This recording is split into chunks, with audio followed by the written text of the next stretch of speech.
You clicked on this video to see where MAUGA was, so I'm not going to waste your time. I think he's in a high B tier position, meaning he's good in several scenarios, but some options may be better. And yes, I copied that from Gregor, don't at me. As a semi-pro tier 3 coach, I'd like to think I know what I'm talking about, and while MAUGA did get gigabuffed before going into the season, there's still situations where he isn't great. He's still reliant on Kiriko to live through Ana's anti-nade, and he hasn't really got many options against the Bastion Ana Zen comps. But his damage is very high, and the sustain buffs do help quite a bit. I'll be making my MAUGA guide in 1 to 2 days, so stay tuned for that, but he's essentially a different Orisa, where your Stomp is like a Spear Spin, your Cardiac Overdrive is like a Fortify, and your Cage Fight is like a Terra Surge. Just that Orisa has a stun, and you have more damage. Starting off in the D tier, meaning that these heroes can bring value under certain rare conditions, I have Roadhog. Yeah, I know, I put him in B tier 2 weeks ago, but the Sombra Tracer and Winston buffs, alongside the introduction of MAUGA and a watch of Super's video showing how bad Hog is. Oh, fun! Really fun! Wow.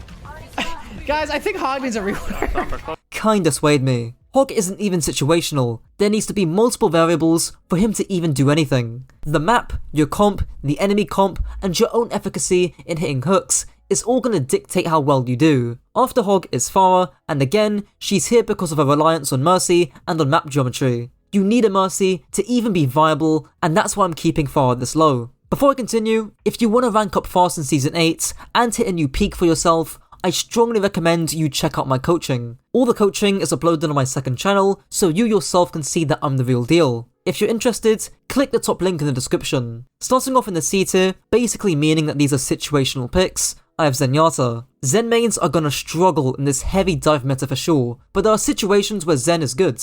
Against brawl comps, or on maps like Circle Royale, Havana, or Colosseo, or even against MAUGA, he's pretty decent. In ranked, you'll be fine, but you're not going to see him in a high level meta. After Zen, I have Zarya. The fall from grace from playoffs is so bad, I genuinely thought I was going to put Zarya in D tier. Zarya has a bad matchup against Sombra Tracer dive, unless you can somehow live through the dive, and she has a bad matchup against most of the brawl tanks in the game. Again, in ranked, you'll be fine and she can work with Reaper or Genji based comps, but try not to get ran over by Ramattra with his buffs this season. After Zarya, I have Bastion. He's best in rush comps, and yes, he can shred Winston in theory, but he really is not great into Sombra, Tracer, Echo or Genji. He might see some play in rush mirrors, and in ranked, you'll be just fine, but nothing beyond that. Again, with the dive buffs coming through, a comp where Junkrat isn't great in, he's gonna struggle quite a bit this season. He still shines on your Lijiangs and Colosseos, but he's not a mainstay for sure. After Junkrat, I have Wrecking Ball. The question is,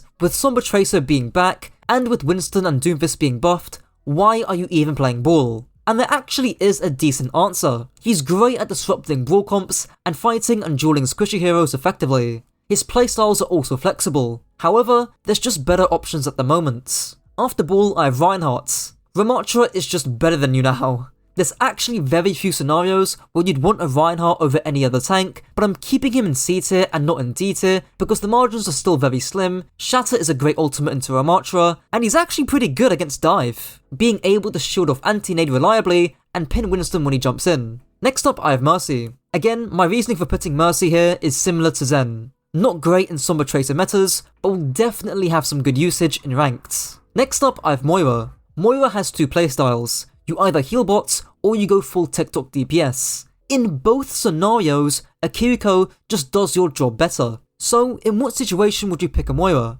Well, she is more survivable than Kiriko, and is a more accessible hero. In ranked, the gap between Moira and Kiriko definitely shrinks, especially in low elos. Starting off in the B tier, meaning that these heroes are good in several scenarios, but some other options may be better at times, I have Life Weaver. I was actually thinking if Weaver was going to be a replacement for Brig in the traditional Sombra Tracer dive comp, but I just don't see it happening. Still, this Pearl platform brings verticality that Sombra and Tracer might struggle dealing with, and in ranked, I still think he'll be around the same level he was at before. After Weaver, I have Reaper. Again, I consider putting him in C tier, but I really think some teams might run MAUGA Reaper Kiriko Rush, where Reaper gets 2 forms of lifesteal and has a good ult combo with MAUGA. But other options like Sombra and Tracer, or even more ranged heroes, might prevail over Reaper. After Reaper, I have Torb. The HP nerf from Overload got reverted, but I don't think this is going to do much. In ranked, again, he's still a solid pick, and on maps like Blizzard World, he can be pretty strong. but those divier options on maps with more flanks might be more favourable. Off the top, I have Widowmaker. I seriously consider putting Widowmaker a tier below because technically she is situational, but in ranked, the one-shot threat is just too strong, even with the prediction that dive is going to come back. A single shot can change an entire fight, and that's exactly the same reason why I also have Hanzo here too. Despite not being great against Sombra Tracer, good Hanzo players who know what they're doing and know how to position will prevail. After Hanzo, I have Ashe. Actually a similar case to Torbjorn. Good on longer ranged maps and more open maps where you can poke out those more mobile heroes. As mentioned in my anti-dive guide, it's all about the damage you can output before the dive itself, that's the real key. After Ashe, I have Sigma. He got a small but noticeable nerf to his shield regen, but that's not the issue. The issue is twofold. Dive being buffed heavily, and Sigma having competition with Ramattra, and less so Reinhardt, for that raw position. If you're able to land your hyperspheres onto squishy heroes, especially Sombra Tracer, and hit that rock onto Ramattra, you will actually do pretty well. But those are big ifs for now. Next up, I have Soldier. I've kind of realised that Soldier is the life weaver of the DPS category. Pretty good in ranked, but zero playtime in team play. He got a 3-second nerf to his field, but it probably won't do that much. After Soldier, I have Cassidy. The overall bunker playstyle with poke has been nerfed, and in ranked, I think Cassidy is one of your stronger answers if you're struggling against the Tracers of the world. But the lack of play in team play settings, and having other options be better than him in brawl, dive and poke comps makes him a tough sell beyond ranked. After Cass, I have Genji. I think Genji's just fine in all honesty. He hasn't got a glaring weakness, but he hasn't got a glaring strength in this meta. My own team do play Genji a lot of the time, and will still likely do so after the patch. After Genji, I have Echo. Likewise to Genji, Echo thrives on maps with high ground, like Ilios, where she can avoid Sombra Tracer and leverage her consistent damage from range. And in ranked, she'll still be good,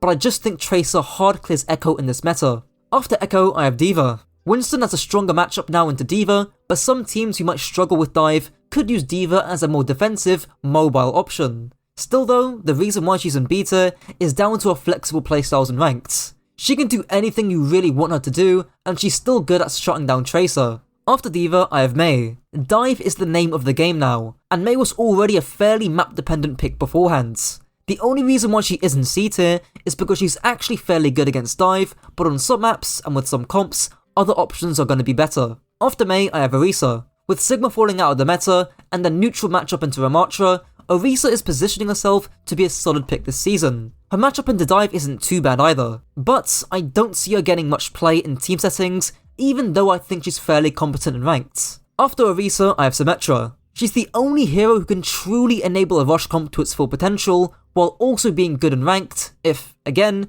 you know what you're doing. The reason why she isn't higher is because she just doesn't interact with the dive comp in any way, even if, likewise to Mei, she's fairly good against it. Ending off the B tier, I have Doomfist. People like Samito and Get Quicked On have stated that the Doom change, where he gets healing in his Meteor Strike, but the ultimate costs a bit more now, is overall enough. And I can see why. And coupled with the Sombra Tracer buffs, who are good into Doom, why would you ever want to play him? Well, I think the Meteor Strike change is actually fairly good for Doom, since it means you can cycle your dives more quickly now, and he also synergizes pretty well with Sombra Tracer. He's also good against broadly based comps on a general selection of maps. There's plenty of reason to play Doom, even if other options on some maps in some scenarios might be better. Starting off in the A tier, I have Brigitte.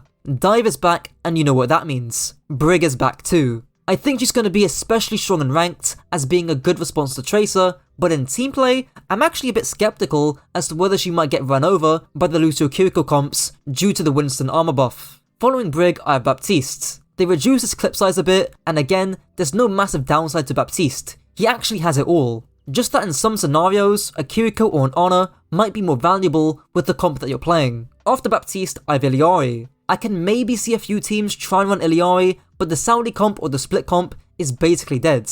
In ranked, she's still great, and even with the Tracer buffs, one body shot and she needs to recall. Unless Tracer has a Kiriko playing with her, but again, that's mainly team play stuff. After Iliari, I have Sojourn. A reliable, flexible and fluid DPS that pairs well with most comps in the game. She'll still be popular in ranked and fairly popular in team play, even if Sombra Tracer hard dominates. Next up, I have Junker Queen. No changes this patch, and with a good matchup into Ramattra, who got buffed, Queen can give Ramattra a run for his money in ranked. With no strong downside, the only thing preventing Queen from going up is just the efficacy of other tanks above her. After Queen, I have Sombra. She got giga buffed this patch, with EMP having a 3-second ability lockout now instead of the 1.5 seconds. This is gonna go crazy in team play, but the only thing preventing Sombra from going up is that in ranked, where it can be hard to get follow up on your EMPs, she might be overshadowed by other options. After Sombra, I have Lucio. Good with every tank in the game, and good with and against every comp in the game,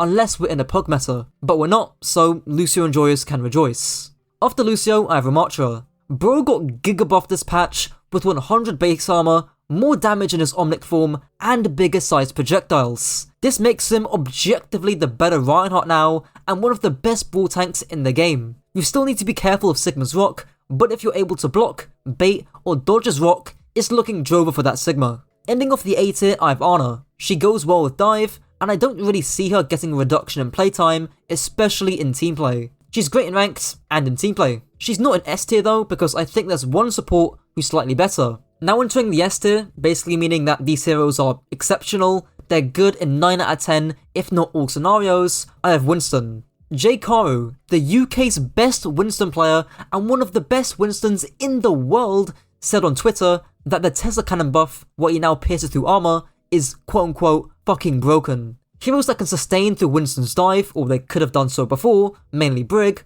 are hit hard by this change. And coupled with other dive heroes like Sombra and Tracer getting buffed, who synergize best with Winston, it's looking like a Winston meta. I actually considered putting Winston lower, but the only reason I haven't is because in ranked, I still think he's one of the best tanks to play. And in team play, he's probably the best. In second place, I have Kiriko. She got buffed quite a bit this season, with faster healing and more healing done by Isuzu in exchange for a slightly shorter duration. I think regardless of whatever's meta, whether it's Ana Kiriko Sombra Tracer dive, or Lucio Kiriko Winston dive, or Lucio Kiriko MAUGA rush, she's gonna find some level of play. And that flexibility is why she's an S tier. And in first place, I just have Tracer. I mean, what else did you expect? I get that she was struggling against Eliari, but why the fuck would you buff the most broken hero in Overwatch history? Nerf her counters, don't power creep the shit out of her. 6 damage Tracer is gonna go crazy. Whether you're in ranked, team play, platinum, bronze, I don't give a fuck. You need to hop on the Tracer train now.